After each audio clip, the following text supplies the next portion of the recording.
Pronto. E a gente está falando sobre os evangelhos, a forma como cada um fala sobre Jesus. Então, aqui no Evangelho de Mateus, ele foi escrito por Mateus. O foco dele era para os judeus. Então, a gente vai ver que no livro de Mateus a gente vai citar muito o Antigo Testamento, porque era feito para os judeus eram conhecedores da lei, então tudo vai estar relacionando. E ele apresenta Jesus como rei. E aqui fala das ênfases dele. Em Marcos, foi um livro que foi direcionado, uma carta, né? Que foi direcionada aos romanos, o povo de Roma. E ele vai mostrar a característica de Jesus como servo. Em Lucas, foi escrito para gregos. Foi escrito, gente, estou falando assim, foi uma carta que foi redigida sob a inspiração do Espírito Santo, mas que naquele momento ela tinha uma destinação. O que é importante da gente saber isso? É que a gente vai ver o foco que vão utilizar, entendeu? E aí em Lucas vai apresentar Jesus como filho do homem. Como vai mostrar muito a humanidade de Jesus. A gente, nesse estudo, já estudou João, já estudou Lucas. A gente vê Lucas retratando Jesus muito com compaixão, o olhar compassivo que ele tinha com as pessoas, as curas, os milagres, sempre Jesus com um coração muito, assim, de amor. E isso demonstra essa humanidade de Jesus. Em João, é um livro escrito para todos os crentes e vai demonstrar Jesus como filho de Deus. Ele já começa falando que no princípio era o verbo, e o verbo estava com Deus, e o verbo era Deus. Esse é o foco. Gente, para quem está chegando agora, também quero dizer que de vez em quando eu sou interrompida. Mas a gente continua.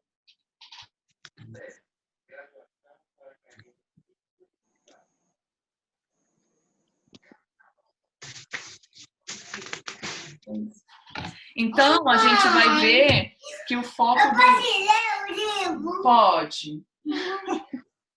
O foco do livro de Mateus vai estar muito nessa visão, demonstrando Jesus como rei. O nome de Mateus significa, o mesmo nome de Levi, significa dádiva, presente de Deus. E é isso. Então, vamos lá para o capítulo 1. A gente vê em Lucas a genealogia de Jesus também. E a gente vê que Lucas, parte da genealogia, o início é Adão, porque ele está realmente querendo mostrar essa humanidade de Jesus.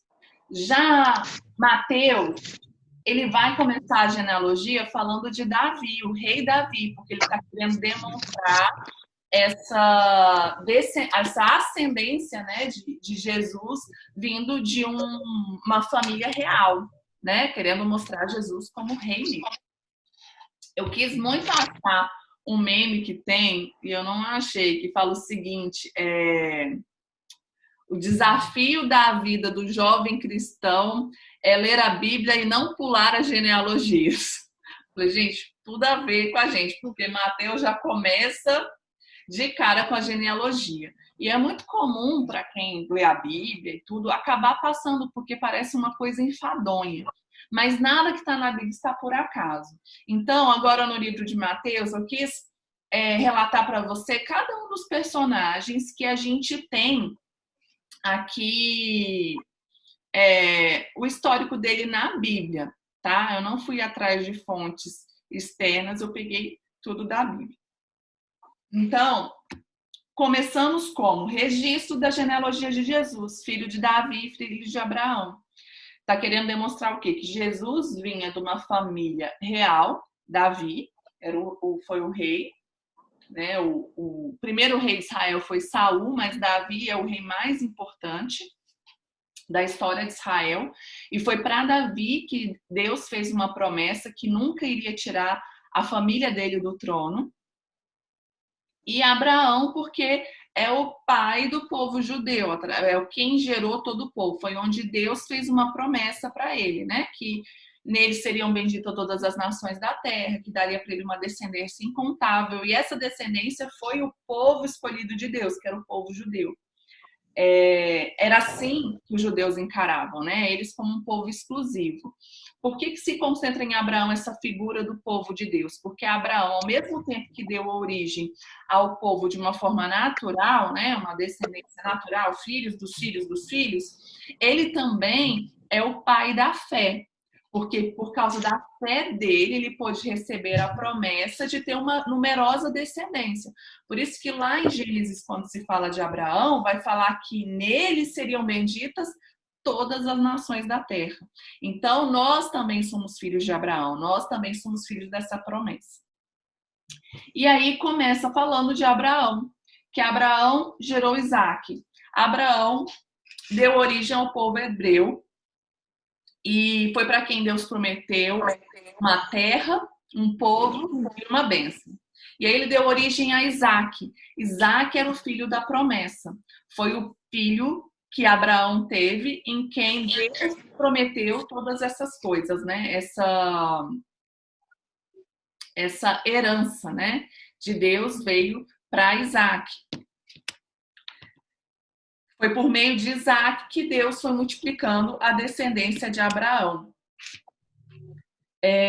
Antes de Isaac, Abraão teve um outro filho, que se chamava Ismael. Mas Ismael não foi o filho que Deus tinha prometido para Abraão. Por quê? Porque foi um filho que ele veio até da dúvida. Sara já era de idade, Abraão também. Sara não engravidava e ela falou o quê? Se deita com a minha serva, porque não vai ser possível te dar um filho. Ela duvidou daquilo que Deus tinha dito, mas Deus tinha dito que daria um filho para Abraão da família dele, né? Com Sara. Então, por isso que Ismael não é contado, mesmo ele tendo sido o primeiro filho. Abraão gerou 2 filhos, Esaú e Jacó. Eles eram gêmeos. Só que Esaú, ele era mais velho que Jacó. E aí tem aquela historinha que a maioria aqui deve conhecer, quando Esaú volta de uma caça faminto, Jacó dava muito valor àquela bênção da primogenitura e ele sugere que Esaú troque com ele, né, um prato de lentilha para ele comer pela bênção. E Esaú despreza a bênção. O que ele faz? O que me adianta essa bênção se eu estou aqui morrendo de fome? Me dá logo esse prato e fica com o que você quer. Nesse momento ele desprezou a bênção e Jacó garantiu esse lugar da bênção como primogênito. Jacó teve 12 filhos que deu origem às 12 tribos de Israel. O muito legal da gente estar aqui estudando a genealogia é que a gente vai conhecer muito da história de Israel através da figura de cada uma dessas pessoas. Jacó, na verdade, teve 13 filhos, né?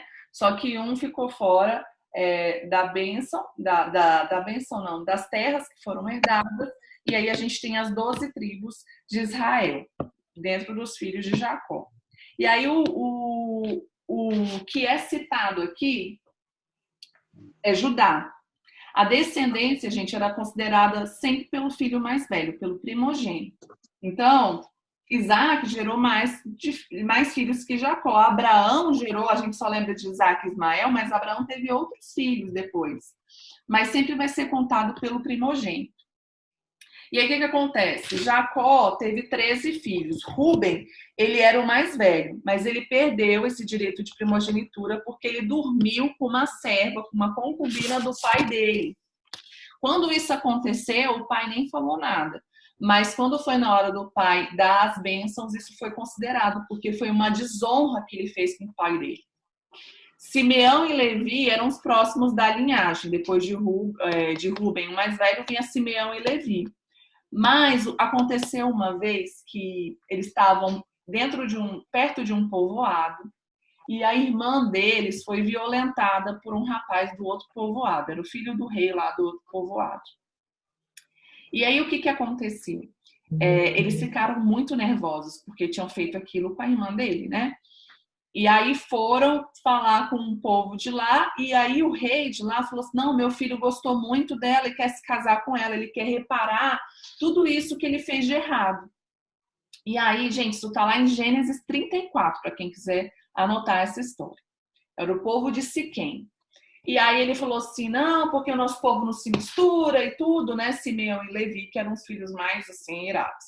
Nosso povo não se mistura, e então, se vocês quiserem casar com ela, você vai ter que circuncidar todos os homens da cidade de vocês, porque senão a gente não pode se misturar. E aí eles aceitaram isso, gente. Fazer uma circuncisão em uma pessoa adulta é um processo muito doloroso, né? Criança já é, mas criança se recupera rápido. E eles, na intenção deles de consertar todo aquele dano que eles tinham causado, eles aceitaram, falou tudo bem, e circuncidou todos os homens do povoado. E aí que Simeão e Siquém fizeram? Eles, no terceiro dia, que era o pior dia da recuperação, eles invadiram aquele povoado e mataram todos os homens daquele povoado. Jacó ficou muito bravo com eles, mas já estava feito, né? E aí, por causa dessa violência, dessa crueldade, eles não receberam essa promessa de primogenitura. Rubem foi de fora e aí ficou de fora também Simeão e Levi. E aí Judá era o próximo dessa linhagem. E aí ele foi prometido essa linhagem real, né? O que se entende como Messias. Lá em Gênesis 49:10 fala sobre isso. Logo depois de Judá, vai falar... Qual Gênesis quanto, Natália? Gênesis quanto? 34, tem história lá de Siquém. Ah, não, agora, Tá. essa que eu falei, Gênesis 49:10. Vai falar dessa promessa que já estava lá em Judá. Por isso que a gente fala que Jesus é o leão da tribo de Judá. Vem dessa descendência aqui, ó.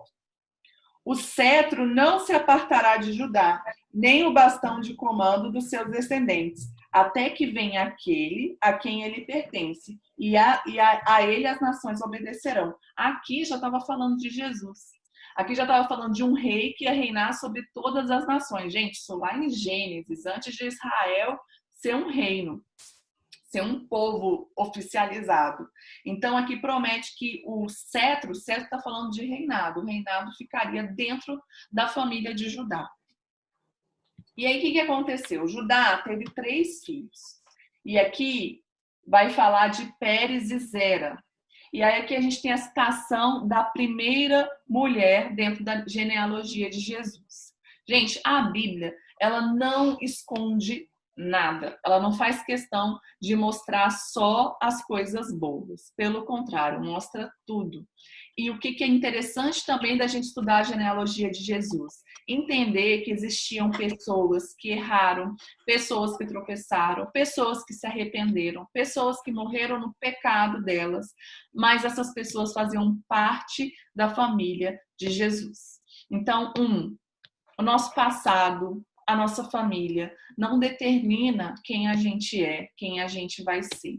2, o fato de você ter errado, o fato de você ter pecado, o fato de você ter um passado, às vezes sujo, feio, não faz com que Jesus se envergonhe de você. Porque dentro da família dele a gente vai ver essas histórias. E aí o que aconteceu? Judá, ele teve 3 filhos. O mais velho, ele casou com Tamar, que é essa mulher aqui que está citando. Mas ele era mau, ele era perverso, e por isso a Bíblia fala lá que o Senhor matou ele. E aí, para que ele não ficasse sem descendência, a gente estudou isso já há algum tempo para trás, que qual era o que era determinado pela lei? Que quando uma mulher ficasse viúva, sem filhos, o irmão do marido dela, falecido, tinha que dar um filho para ela, para que esse que foi falecido não ficasse sem descendência. Então, esse filho seria contado como descendência daquele que morreu. Então, no caso de Tamar, o que aconteceu? Ela foi lá e casou com o irmão do esposo dela que tinha falecido. E aí, como ele sabia que essa descendência, o filho que ela fosse ter, que ela fosse engravidar, não seria contado como descendência dele, a Bíblia fala que toda vez que ele tinha relação com ela, na hora que ele ia o sêmen, né, botar o sêmen para fora, ele jogava o sêmen na terra, ele tirava. É o que a gente chama hoje de coito interrompido, né? Ele tirava, jogava fora, com a intenção de quê?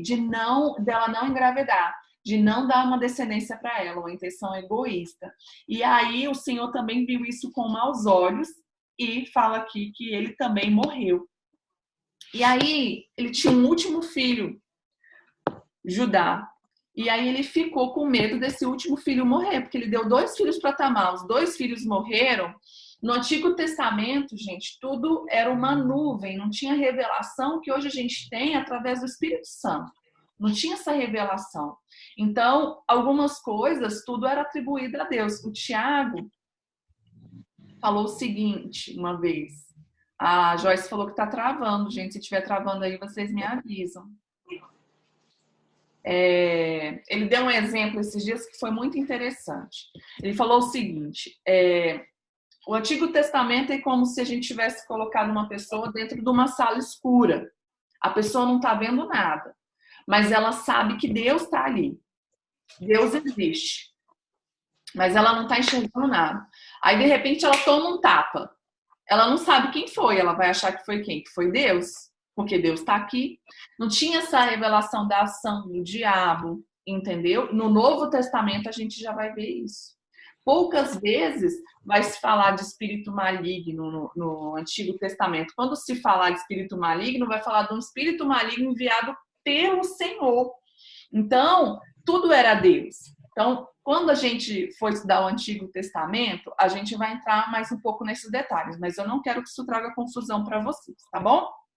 Então, por isso que eu estou falando que aqui cita dessa forma, né? Que Deus foi lá, tirou a vida. Aí, Judá prometeu o filho mais novo para ela, mas falou assim, olha, ele está muito novo ainda, quando ele tiver maior, aí ele casa com você para te dar um filho. Só que aí o tempo foi passando, o tal do filho mais novo não apareceu para casar com Tamar, e Tamar falou o seguinte, ele me enganou, e eu vou ficar aqui sem nenhuma descendência. E aí, o que aconteceu? Tamar se disfarçou de prostituta e se deitou com Judá numa certa ocasião. E aí, ela engravidou. Depois, ela revelou para Judá que era ela, que ela, na verdade, estava disfarçada dessa prostituta, e foi assim que ela gerou Pérez e Zerá. Essa história cabeluda tá na Bíblia, gente. Essa história cabeluda tá na família de Jesus. E aí, aqui Tá vai onde? falar aqui... Oi, alguém quer falar? Está escrito onde isso? Eu não anotei, mas eu vou ver agora. Gênesis.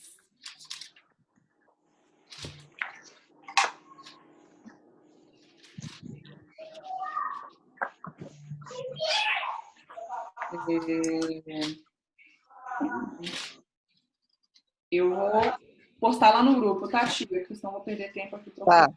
Tá? Tá bom. Uhum, ok. E aí, Pérez gerou Esrom. Quem foi Esrom? Não tem detalhes sobre ele no Antigo Testamento, né? Sobre Esrom, Arão e Aminadab. E aí vai falar de Aminadab que gerou Naasson. Quem foi Naasson? Ele era irmão da esposa de Arão, que foi o primeiro sacerdote de Israel. Ele era irmão de Moisés. Ele era líder da tribo de Judá e, na época, ele participou da conquista de Jericó, quando o povo chegou lá na Terra Prometida, marchou 7 vezes ao redor do muro e o muro caiu. E aí, vai falar que Naasson gerou Salmão. Salmão gerou Boaz. Boaz foi filho de Raabe, segunda mulher que a gente vai ver aqui citado na Bíblia. Salmão, pouco se sabe sobre ele. Mas Raabe, quem foi? Raabe era uma mulher que ela era também prostituta. Ela morava em cima do muro de Jericó. E quando os homens foram lá espiar a terra de Jericó,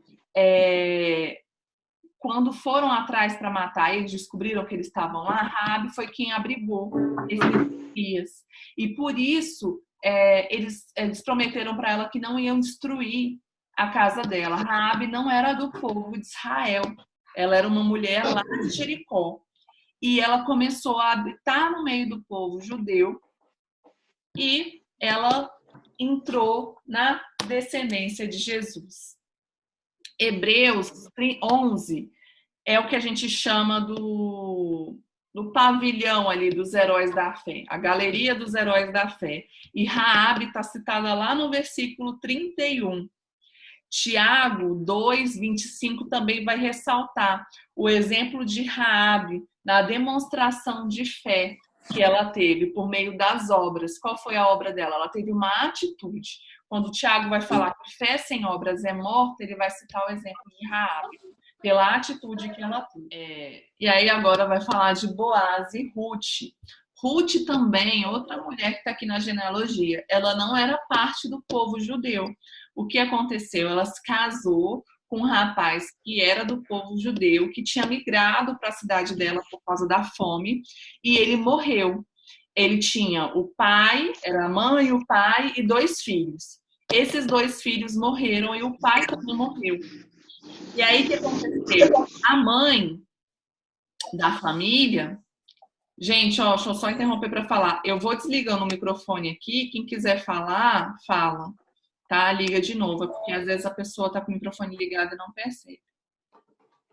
E aí a mãe sozinha com as 2 noras e falou para elas, olha, vocês são jovens ainda, então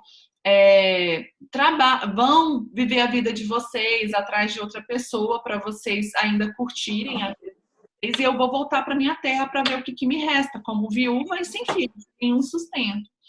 Uma das noras vai, mas que era órfã, o nome dela, e a outra nora, que era a Ruth, fala assim, eu não vou te abandonar. É um dos maiores exemplos que a gente tem na fidelidade. E aí Ruth fala assim, não vou te abandonar. Inclusive o versículo de Ruth é um versículo que é muito utilizado em casamentos, que ela fala assim, não insistas para que eu te deixe você. Aonde você for, eu vou. O seu povo será meu povo e o seu Deus será o meu Deus. E elas vão e caminham juntas. Quando elas voltam para a cidade delas, que era Belém, Ruth, ela tem uma demonstração assim de força, de garra. Ela vai atrás de sustento para ela e para a sogra. E tinha uma lei também, tem na Bíblia essa lei demonstrada, que fala o seguinte, que na época da colheita, que eles estavam colhendo, vamos lá, milho. Se caísse milho no chão, não era para recolher esse milho que caísse no chão, era para deixar para as pessoas necessitadas. Então, era permitido, dentro das plantações, pessoas necessitadas irem lá recolher esses restos para serem sustento dela. E aí, Ruth foi fazer isso. Ela foi lá na plantação de Boaz e começou a recolher. E aí, esse exemplo que ela tinha de dedicação, de esforço, chamou a atenção de Boaz. E como Deus não faz nada, se não existe coincidências, Boaz era parente da sogra dela. E ele podia ser o resgatador de Ruth. O que é o resgatador? É aquela mesma história que eu falei de quando o irmão morre e o outro irmão se casa, para não deixar aquela viúva desamparada. Então, Boaz podia ser esse homem. Tinha um outro parente que era mais próximo, que tinha esse direito primeiro. Boaz foi lá, perguntou se ele tinha essa intenção de casar com Ruth. Ele falou que não, e aí Boaz assumiu isso. E diante dessa história, que poderia ser uma história de tragédia, de tristeza, quem veio? Ruth foi bisavó de Davi. E aí, o que aconteceu? Ruth gerou Obed. Eu acho, gente, que eu vou pincelar aqui, mas eu vou tentar digitar esse estudo da genealogia para vocês ficarem por dentro da história. Senão a gente não vai conseguir finalizar o capítulo 1. Ela gerou Obed, Obed gerou Jessé. Jessé recebeu a promessa de que viria da família dele o Messias. Fala o tronco de Jessé. Lá em Isaías fala sobre isso. Jessé teve 8 filhos, dentre eles Davi, que era o mais novo. Davi tinha um coração totalmente entregue a Deus. E ele foi escolhido para ser o rei de Israel e ser aquele de quem também a descendência nunca seria tirada do trono. Mais uma mulher vai aparecer aqui e é a mulher de Urias, Betseba. Ela foi a mãe de Salomão. E aí a história dela muitas pessoas conhecem, né? Ela era mulher de Urias, Davi cometeu adultério, cometeu um homicídio, se arrependeu e Deus restaurou essa história. E aí Salomão foi o homem mais sábio que existiu na terra. Ele gerou Roboão. que era, apesar, o Roboão era filho do homem mais sábio da terra e foi um dos homens que causou os maiores desastres no reino de Israel. Por causa dos maus conselhos que ele ouviu, Israel se dividiu. Ficou 2 tribos para um lado e 10 tribos para o outro. E aí a gente vai ver o tempo do reino dividido, que tinha o reino de Israel e o reino de Judá. E eu vou ter que escrever isso para vocês depois para a gente. E aí vem os reis, gente. E dentro desses reis, até o exílio na Babilônia, a gente vai ver pessoas que eram más aos olhos do Senhor e pessoas que tinham o coração voltado para Deus. Então, tinham uns que destruíam, pegavam um templo, ofereciam a outros deuses, viviam uma vida depravada, ofereciam os próprios filhos como sacrifício para outros deuses. E tinha também aqueles que reparavam todos os erros que os outros tinham feito. Todas essas pessoas estavam na família de Jesus. E aí a gente vai até o exílio. Israel ficou alguns anos no exílio na Babilônia. O que era esse exílio? O reino de Israel continua existindo. As pessoas mais fortes, mais inteligentes foram levadas prisioneiras lá para a Babilônia. E durante muito tempo, eles ficaram lá. Enquanto eles estavam na Babilônia, eles estavam sempre sonhando em voltar para a terra deles. Depois do exílio, quando eles voltam, eles vão reconstruir os muros de Israel e tentar viver como sociedade, como país novamente. E aí vem o resto dessa genealogia. Os últimos, a gente não vai ver na Bíblia citação sobre eles, mas por causa dessa história, né? A cultura oral é muito forte no povo judeu. Então, é a história que é contada para os filhos, que é contada para os netos, que vai contando de geração em geração. Por isso, se consegue rastrear toda essa família de Jesus até Adão, né? Lucas vai até Adão e aqui a partir de Abraão. No versículo 16, vai falar que Jacó gerou José, marido de Maria, da qual nasceu Jesus, chamado Cristo. Gente, José era a peça fundamental dentro do cumprimento da promessa do nascimento do Messias, porque José era descendente de Davi. E isso era necessário para o cumprimento da promessa. A gente lembra muito de Maria, né? Que era uma mulher muito de Deus, uma mulher pura, que o Senhor escolheu para gerar o Messias. Mas a gente tem que também lembrar muito que José era um homem justo. E ele foi peça-chave, fundamental para o cumprimento dessa promessa do Messias. Tá? Então, aqui fala, olha, foi assim o nascimento de Jesus. Maria estava prometida em casamento a José. O que isso quer dizer? Quer dizer que Maria era noiva de José. Eles ainda não eram casados. Só que o compromisso de casamento, antigamente, o noivado era diferente do que a gente tem hoje. Hoje em dia, a gente noiva é tipo um pré-casamento de intenções, mas terminar o noivado é quase como terminar o namoro, não é tão sério como terminar o casamento.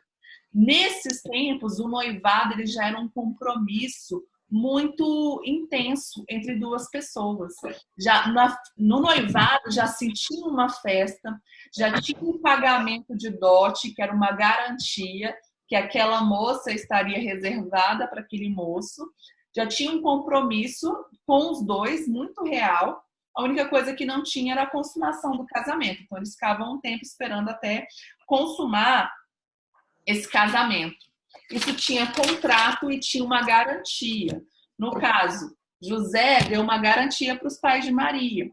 Se Maria realmente tivesse adulterado, como era o que José imaginou quando ele estava diante daquela situação, além de Maria poder ter a possibilidade dela ser apedrejada, porque era considerado um adultério, mesmo que não fosse um casamento, os pais dela tinham que pagar uma multa para José.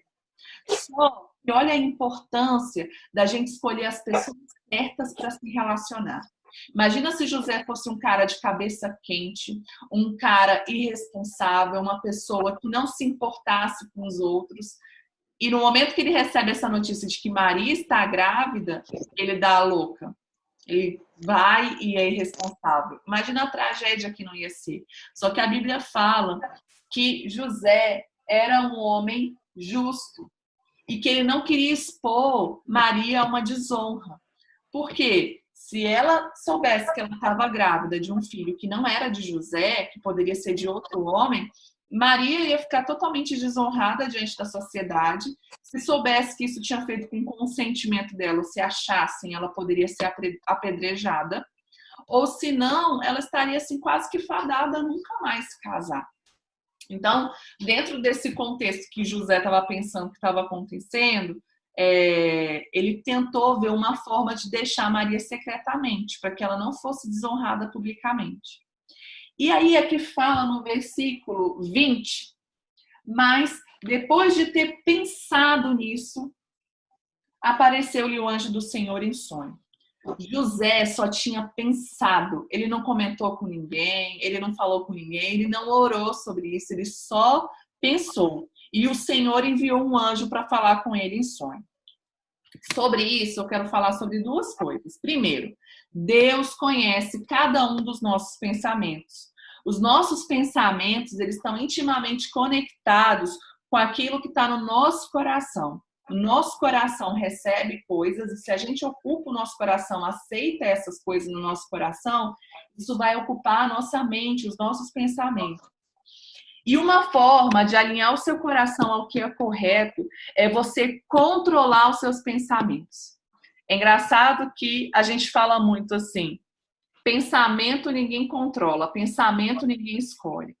Concordo. Às vezes a gente pensa coisas que a gente não quer, às vezes a gente tem um pensamento ruim sobre alguém, ou pensa alguma coisa ruim até sobre a gente mesmo, naquele relance. Mas o que a gente continua pensando, se a gente vai alimentar esse pensamento, depende da gente. Não dê alimento para pensamentos ruins, mas alimente sua mente com coisas saudáveis. Quem aqui já ouviu a história dos dois cachorros? Aí quem quiser abre o microfone aí e me responde. Se você colocar para brigar um pitbull e um vira-lata num ringue, quem é que vai ganhar essa briga? Eu já ouvi. Aquele que você alimentar. Aquele que estiver mais alimentado. Não importa se o pitbull seja mais forte. Se você deixar o pitbull sem alimento e alimentar o vira-lata vai acabar com o pitbull. E pouco importa se ele é mais forte, se é uma raça mais nobre. E assim é na nossa vida. Os pensamentos ruins são muito fortes, realmente. A nossa mente, como a nossa mente quer se concentrar naquilo que é ruim. Mas o que vai vencer é aquilo que você alimenta. E eu vou provar para vocês que quem controla o nosso pensamento somos nós. Lá em Filipenses 4, no versículo 8, fala o seguinte: finalmente, irmãos, tudo que for verdadeiro, tudo que for nobre, tudo que for correto, tudo que for puro, tudo que for amável, tudo que for de boa fama, se houver excelência ou digno de louvor, nisto pensai. Pensai é um verbo. Bela, você que está estudando, é um verbo de comando. Como é que é o nome? Imperativo, né? Não faz essa cara não, menina. Você está fazendo vestibular para medicina. Imperativo, que eu queria dizer. Imperativo é o quê? Um comando. Então, a Bíblia está dando um comando para a gente no que a gente deve pensar. Então, a gente escolhe os alimentos, os pensamentos que a gente vai alimentar. E a Bíblia fala para a gente alimentar esse tipo de pensamento. O que é bom, o que é nobre, o que é de boa fama. Isso é uma ordem, uma orientação. Dizer que pensamento ninguém controla pode ser até verdade, mas o que você continua pensando, o pensamento que você dá alimento está sob o seu controle.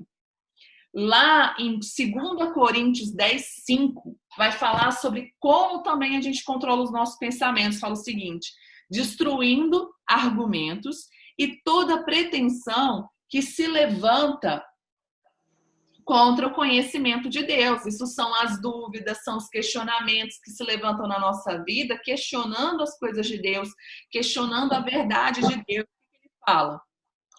Levando cativo, prisioneiro, todo pensamento para torná-lo obediente a Cristo. Quem leva cativo? Eu. Eu decido. Eu me livro desses pensamentos. Fazendo o quê? Me ocupando de coisas boas. Ocupando a minha mente de coisas verdadeiras. Então, isso aí eu estou falando sobre aquilo que a gente pensa, linkando com o quê? Com o que José pensou. 2. Pensou e Deus enviou um anjo para falar com ele. Em sonho. A gente vai ver que Deus falava muito com José em sonho. Deus fala conosco de diversas formas. Qual o versículo? Segundo o que eu citei, é 2 Coríntios 10, 5, que fala de levar cativo todos os nossos pensamentos à obediência de Cristo. Deus fala conosco de diversas formas. E quando a gente cultiva um relacionamento com Deus, a gente vai vendo, às vezes uma pessoa fala assim, nossa, Deus fala muito comigo quando eu estou assim, observando a natureza. Deus fala muito comigo quando eu estou servindo a minha família. Deus fala muito comigo em sonho. Deus fala muito comigo quando eu estou orando. A gente vai desenvolvendo essa intimidade e vai reconhecendo a voz de Deus nas diversas formas que Ele tem de falar com a gente. E uma das formas que ele falou com José foi através de sonhos. Então, a gente tem que estar atento e sensível para reconhecer a voz de Deus, porque Deus pode falar com a gente de várias formas. José teve esse sonho e ele reconheceu que era Deus. Como? Primeiro, o sonho falou com ele o quê? José, filho de Davi. José é a descendência que é contada, porque a descendência é contada a partir da linhagem masculina, e o Messias viria da descendência de Davi. Então já começa falando, José, você é filho de Davi, você é parte desse plano, você é parte dessa promessa. Se vocês quiserem anotar 2 versículos que falam sobre essa promessa vida descendência de Davi, tem lá em Salmos 89, no versículo 3 e 4, e em Isaías 11, o versículo 1, fala sobre essa descendência que vem de Davi. 2 Samuel também fala que Deus ia estabelecer a descendência de Davi para sempre no trono. Então, José era uma peça, como eu já falei lá na genealogia, era uma peça fundamental para a vida do Messias. E aí, o que o anjo fala para ele? Não tenha medo de receber Maria como sua esposa, porque o que nela foi gerado provém do Espírito Santo. Nesse trechinho, eu quero falar sobre 2 coisas muito importantes. Primeiro, o que nela foi gerado. Jesus foi gerado em Maria, em um ser humano. Jesus era 100% homem. Procede do Espírito Santo. Ele veio de uma semente de Deus. Foi gerado através do Espírito Santo. Então, Jesus era 100% Deus. Vamos entender por que isso. Por que Jesus simplesmente não apareceu? Deus encarnou já adulto, em forma de homem, e tentou fazer alguma coisa pela humanidade. Porque ele precisava estar nessa condição humana. Deus, Jesus, que era Deus, que estava com Deus, ele encarnou como homem, sofrendo todas as limitações, as tentações, tudo aquilo que nós, como seres humanos, passamos, porque isso fazia parte do propósito de salvar a humanidade. O que Jesus veio fazer aqui na Terra? Principalmente, vencer a morte. A Bíblia fala que o maior inimigo do homem é a morte. Aquilo que qualquer pessoa tem mais medo é a morte. Jesus veio para nos livrar desse medo. Por quê? Porque em Jesus nós não temos medo da morte, porque nós sabemos que vamos viver eternamente com Ele. E só podia vencer a morte um homem, porque Deus é eterno, Deus não tem como morrer. Então o homem justo precisava morrer para vencer a morte. Como que a morte entrou no mundo? Lá no Jardim do Éden, através do pecado. A Bíblia fala que o salário do pecado é a morte. Quando Adão e Eva desobedeceram a Deus e deram entrada para o pecado no mundo, eles deram entrada para que a morte vigorasse sobre o homem. O homem foi criado para ser eterno. Mas o pecado faz com que a morte vigore sobre o homem. E aí, lá em Gênesis mesmo, Gênesis 3:15, fala, quando está falando sobre as consequências do pecado de Adão e de Eva, fala ali já que viria um descendente de Eva que derrotaria a serpente, que derrotaria esse domínio do mal sobre o homem. E esse descendente é Jesus. Jesus, ele é o nosso sumo sacerdote. Lá em Hebreus 2, vocês vão ler muito sobre isso. O que é o sumo sacerdote ou sacerdote? É aquela pessoa que se coloca entre os homens e Deus. É uma pessoa que intercede. E quem é Jesus nesse papel? Ele é aquele que viveu uma vida santa, uma vida correta, e que quando Deus olha para a gente, Jesus está entre nós e Deus. Jesus, ele está nos justificando e intercedendo por nós. Então, quando vem a ira de Deus, a gente peca, a gente erra, e a gente merece essa ira, que é a consequência do pecado, a gente tem um sacrifício no nosso lugar, alguém que se entregou e tomou sobre ele todos os nossos pecados. Essa pessoa é Jesus. Então, quando Deus olha para nós, ele não olha os nossos pecados, ele olha Jesus. A vida de Jesus, o sacrifício de Jesus que já foi feito em nosso lugar. Como que a gente se apropria disso? Pela fé. Crendo que Jesus morreu no meu lugar, que Jesus já pagou o preço dos meus pecados e por causa dele eu posso ter essa confiança de estar perto de Deus. Só explicar como é que isso acontece. No Antigo Testamento havia um sacrifício de animais. Como é que era feito? A pessoa pecava, ela tinha que levar um cordeiro, uma ovelha lá, perfeito, sem nenhum defeito. E no momento do sacrifício, a pessoa que tinha pecado colocava a mão na cabeça desse cordeiro e esse cordeiro era morto. Era como se houvesse uma transferência do pecado. Eu merecia morrer por causa do meu pecado, mas eu transferia aquele pecado para uma alma justa e essa alma justa morria no meu lugar. Só que isso não era suficiente para me libertar dessa escravidão do pecado. Eu ia estar sempre pecando, sempre errando. E aí Jesus fez o quê? Ele foi esse cordeiro perfeito. Por isso que a gente fala que Jesus é o cordeiro de Deus que tira o pecado do mundo. Porque ele é aquele em quem a gente encosta, em quem a gente segura, transfere o nosso erro, transfere o nosso pecado e a morte dele nos justifica. Por isso que a gente tem o perdão, pela fé que Jesus veio para nos salvar dos nossos pecados. É tão importante reconhecer que Jesus veio nessa condição humana, porque é isso que nos dá essa certeza do perdão e essa certeza de que Jesus entende tudo aquilo que a gente passa. Lá em Hebreus 4:14 tem os versículos mais lindos que a gente vê falando sobre Jesus. Olha só. Vai falar o seguinte, ó. Portanto, visto que temos um grande sumo sacerdote que foi para o céu, Jesus, o Filho de Deus, vamos nos apegar com firmeza a essa fé. Pois nós não temos um sumo sacerdote que não pode se compadecer das nossas fraquezas, mas sim alguém que, como nós, passou todo tipo de tentação, porém sem pecado. Assim, nos aproximemos do trono da graça com confiança, a fim de receber misericórdia e encontrar graça no momento da necessidade. Jesus sabe tudo o que você passa. Não tem nenhuma dificuldade, nenhum problema que você enfrente que Jesus não conheça. Ele, como homem, sofreu todo tipo de tentação e não pecou. Então, gente, nunca mais a gente vai dizer o seguinte, quando falar algo sobre Jesus, falar assim, mas Jesus era Jesus, né? Mas Jesus era Deus, eu não posso me comparar com Jesus. Não, Jesus era Deus e ele deixou essa condição de ser Deus, assumiu uma condição humana e venceu todas essas coisas pelo poder do Espírito Santo. O mesmo Espírito Santo que está disposto a mim e a você. Então, por que é tão importante? Porque nós sabemos que se Jesus venceu, nós também podemos vencer. Que se Jesus venceu o pecado, nós também podemos vencer.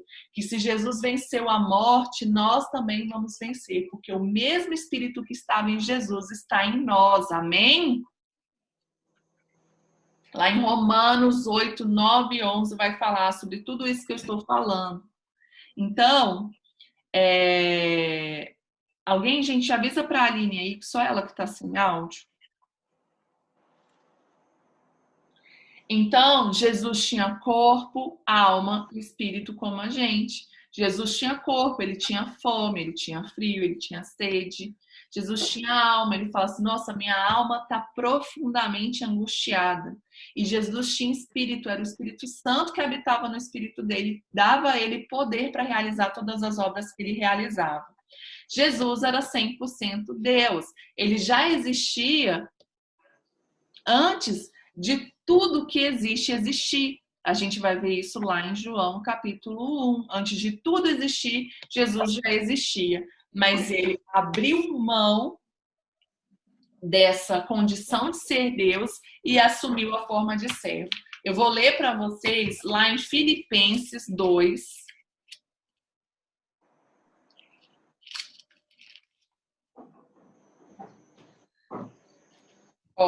Capítulo 2, versículos 6 e 7, fala o seguinte, a partir do 5, seja a atitude de vocês a mesma de Cristo.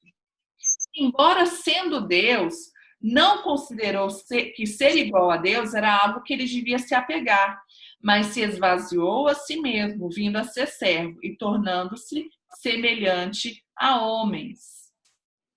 E sendo homem, humilhou-se a si mesmo e foi obediente até a morte de cruz. Então, mesmo Jesus sendo Deus, tudo que ele operou aqui nessa terra, ele não operou como Deus, ele operou como homem. Um homem 100% capacitado pelo Espírito Santo.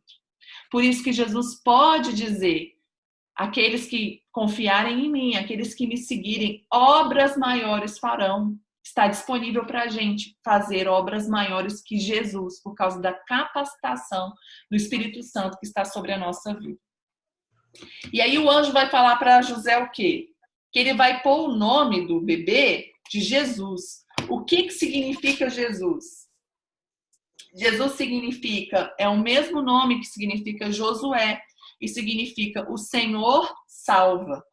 Por isso que tem uma vírgula depois de Jesus, dizendo o seguinte, porque ele salvará o seu povo dos seus pecados. Está falando de salvação. Jesus veio para nos libertar dessa escravidão do pecado, através da fé nele. E também tem outro nome aqui, falando de Jesus, lá no versículo 23, Emanuel. O que significa Emanuel? Emanuel significa Deus conosco. Significa que Deus encarnou como homem e começou a viver no nosso meio, na época que Jesus estava aqui na terra, e dentro de nós. Depois que Jesus morreu, ele foi para o céu, e no Pentecostes o Espírito Santo veio. E a partir daquele momento, Deus pode habitar dentro da gente. Então, isso que significa Deus habitando entre os homens e dentro dos homens, Emanuel. José entendeu que Maria estava se cumprindo a promessa de Isaías 7,14, que diz que a virgem conceberá e dará à luz a um filho, seu nome será, e aí a gente vai ler tudo aquilo que Jesus é lá em Isaías. Tão logo José acordou, ele obedeceu. Fala aqui no 24. Ao acordar, José fez o que o anjo do Senhor lhe tinha ordenado. Gente, ele estava dormindo, ele teve um sonho, ele acordou, ele foi lá e obedeceu. A gente tem que entender algo sobre obediência, que às vezes obediência tardia pode significar desobediência. Sempre que Deus te ordenar algo, se esforce para fazer isso rápido, não resista.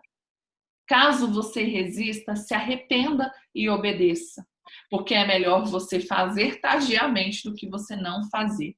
A gente vai ver aqui em Mateus uma parábola de 2 filhos. Um que o pai falou assim, vai lá fazer tal coisa para mim. Aí ele falou assim, tá bom pai, eu vou. E não foi. E um outro filho que o pai mandou, ele falou assim, pai, eu não vou. Mas depois ele foi lá e fez. E a Bíblia elogia, Jesus elogia esse segundo filho, que apesar dele, no primeiro momento, não ter obedecido, depois ele se arrependeu e fez. Então, o que é o melhor? A gente obedecer rápido. Se a gente por acaso errar nisso, que a gente se arrependa e faça, mas que a gente sempre obedeça aquilo que Deus nos comissionou. E José obedeceu a Deus rápido.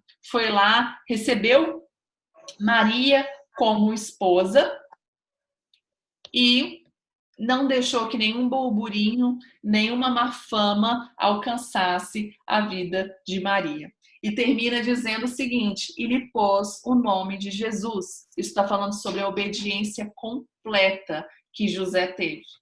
Ele foi e obedeceu até o final. Ele não só recebeu Maria como esposa, como ele também deu o nome de Jesus, como o anjo havia dito para ele fazer. Queria falar com vocês, hoje a gente finalizou agora o capítulo 1. Alguém tem alguma dúvida? Pode falar. Alguma contribuição? Eu queria mostrar para vocês isso aqui, ó. Esse livro aqui, gente, é um livro muito famoso, bem antigo, mas muito legal. Em Seus Passos, o que faria Jesus? Para vocês fica ao contrário, né? Mas esse livro vai falar sobre como Jesus foi um exemplo para a gente. E toda vez que a gente fizer ou tiver que tomar alguma decisão, a gente lembrar de Jesus e pensar o que Jesus faria no meu lugar. Então, quem puder adquirir, ele é um livro, tem até livrinho de bolsa, ele é bem baratinho. Tem um filme, né, Aline? Eu nunca vi o filme. Talvez o filme seja interessante. E é muito legal. Então, para a gente sempre se lembrar que tudo que Jesus fez foi como homem e tudo que estava disponível a ele está disponível a nós também. Amém? Nath, Diga. eu tenho uma dúvida, é simples, mas assim, eu tenho essa dúvida.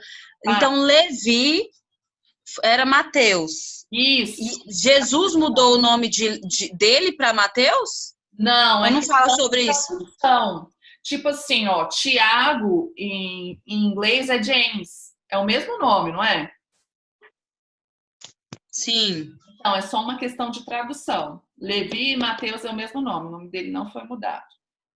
Então, quando fala justamente daquela festa que tava lá, era que chama Levi, mas na verdade era na casa de Mateus, né?